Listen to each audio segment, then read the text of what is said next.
Today it's 1st of May 2020.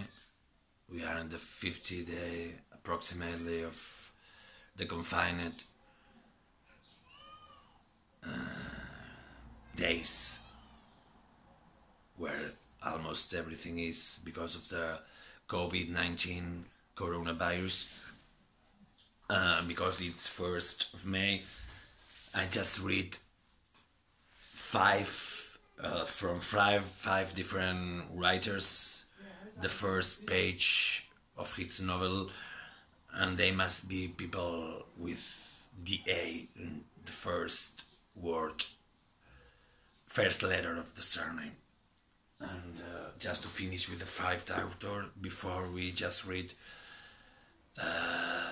one fragment from John Ackerley, My Father and I, and then we read some part of two novels of Margaret Atwood, then two more of Reinaldo Arenas, and then also Antonin Artaud. And then the last one, it's James Agee, La muerte en la familia.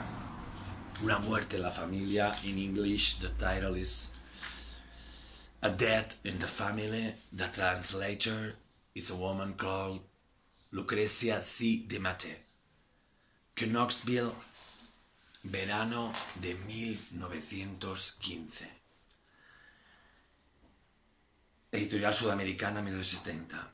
Impreso en España, 79, primera edición. Estamos hablando ahora de las noches de verano en Knoxville, Tennessee, en la época en que yo vivía allí, disfrazado con tanto éxito ante mí mismo de niño.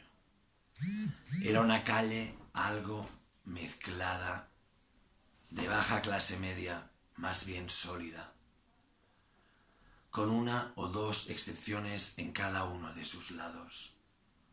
Las casas concordaban, casas de madera de tamaño mediano, graciosamente caladas, construidas hacia fines del siglo XIX y principios del XX, con pequeños espacios abiertos al frente y al costado, y fondos aún más amplios, y árboles en los fondos y galerías. Los árboles eran de madera blanda, álamos y tuliperos. Había verjas alrededor de una o dos de las casas, pero en general los terrenos se comunicaban entre sí con alguna que otra cerca baja que no servía de mucho. Se encontraban algunos pocos buenos amigos entre las personas mayores y no eran lo suficientemente pobres como para otras formas de conocimiento íntimo, pero todos se saludaban y conversaban, e incluso podían llegar a charlar durante breves momentos, trivialmente, y en ambos extremos de lo general o de lo particular, y por lo común. Los vecinos más próximos hablaban bastante cuando les ocurría encontrarse y nunca intercambiaban visitas. Los hombres, en su mayoría, eran pequeños comerciantes y uno o dos de ellos ejecutivos muy modestos. Uno o dos hacían trabajos manuales y eran casi todos empleados y casi todos frisaban entre los 30 y los 45 años. Pero es de aquellas noches que hablo. La comida era a las 6 y a las 6:30 ya había terminado. Aún estaba claro, con un resplandor suave y opaco en el interior de un caracol. Y las lámparas de arcos que se alzaban en las esquinas estaban encendidas contra la claridad del cielo. Y las cigarras habían comenzado, y las luciérnagas andaban por el aire, y algunos pocos sapos saltaban sobre el césped húmedo de rocío, a la hora en que los padres y los chicos salían de sus casas. Los chicos salían primero, como llevados por el diablo, gritando esos nombres por los que se los reconocía. Después surgían los padres calmosamente, con sus tirantes cruzados y sus camisas sin cuello, y sus pescuezos que parecían largos y medrosos. Las madres permanecían en sus cocinas, lavando y secando, acomodando cosas, yendo y viniendo, sin dejar rastros, como los breves vuelos de las abejas, midiendo el cacao en polvo para el desayuno. Cuando salían se habían quitado sus delantales y sus faldas estaban húmedas y se sentaban en mecedoras, en las galerías, sosegadamente. No quiero hablar ahora de los juegos que los niños practican al atardecer, al anochecer, sino de una atmósfera de aquel tiempo que tiene muy poco que ver con ellos. La de los padres de familia, cada uno en su espacio de terreno, con sus camisas pálidas como peces bajo la luz sobrenatural, y sus caras casi anónimas, mientras regaban el césped. Las mangueras estaban enroscadas a grifos que emergían de los basamentos de ladrillos de las casas. Las boquillas estaban colocadas de distintas formas, pero de tal modo en general que podía verse una larga y suave niebla de rocío.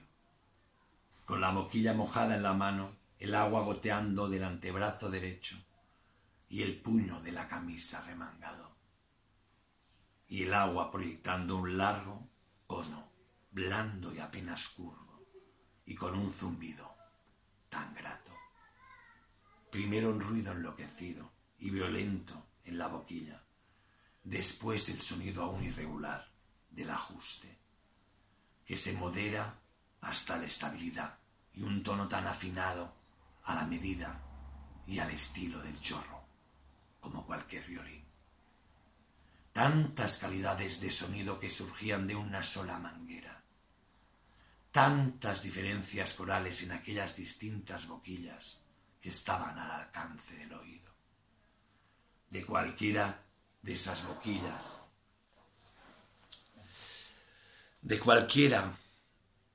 boquillas, el silencio casi inerte del descanso y el arco corto y apacible de las grandes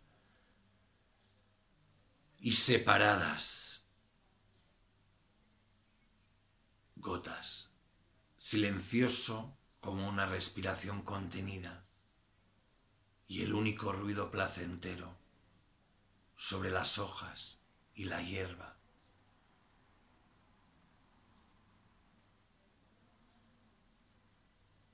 sobre las hojas y la hierba, sobre las hojas y la hierba azotada por la caída de las grandes gotas. Eso y el silbido intenso, si la corriente era intensa. Eso y esa misma intensidad, que no disminuía sino que se hacía más apacible y delicada al girar de la boquilla, hasta convertirse en un murmullo extremadamente tierno cuando el agua no era ya sino una gran campana de bruma. Generalmente, sin embargo, las mangueras estaban colocadas en forma muy semejante, en un compromiso entre la distancia y la tenuidad del halo. Y sin duda había un sentido artístico detrás de este compromiso y un reposado y profundo goce, demasiado real para reconocerse a sí mismo. Y los sonidos, por lo tanto, tenían un diapasón muy parecido, puntuados por el anhelante comienzo de una nueva manguera, decorados por algún hombre entretenido con la boquilla, vaciados, como Dios, por la caída del gorrión, cuando alguna cesaba, y todos, aunque parecidos, de distintos tonos y a ese unísono, Aquellos suaves y diáfanos chorros elevaban sus palideces y sus voces todas juntas. Las madres haciendo callar a sus hijos, haciéndoles callar durante demasiado tiempo. Los hombres amables y silenciosos, cada uno semejante a un caracol ensimismado, en la quietud de lo que está haciendo a solas, el orinar de niños enormes, apoyados libremente, militarmente, contra una pared invisible.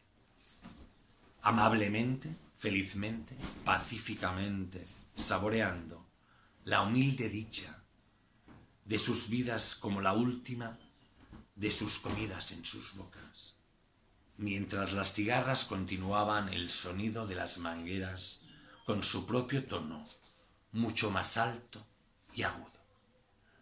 El ruido de las cigarras es seco y no parece que fuera vibrante y áspero, sino que saliera de ella como a través de un pequeño orificio gracias a un soplo que nunca termina, un cuartasis.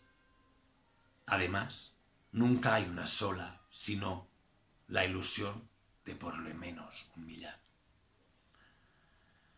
El ruido de cada cigarra está graduado según alguna escala clásica de las cigarras, de la cual ninguna cigarra se aparta más de 2 tonos íntegros.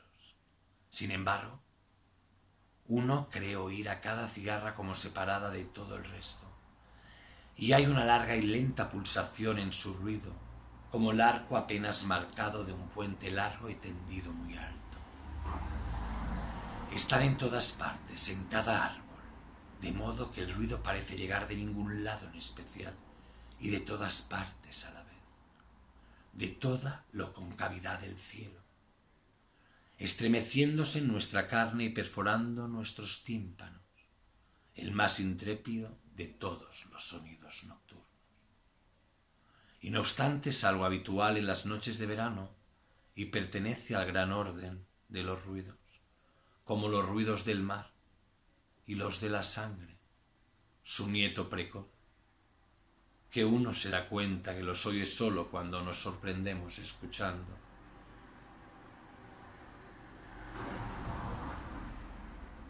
Mientras tanto, desde lo hondo de la oscuridad, justo más allá de los horizontes vacilantes de las mangueras, transportando siempre la hierba en la humedad del rocío y su intensa mancha verdinegra de olor, los ruidos regulares, aunque espaciados de los grillos, cada uno de ellos un ruido frío, dulce, argentino, de 3 notas, como si se arrastrara cada vez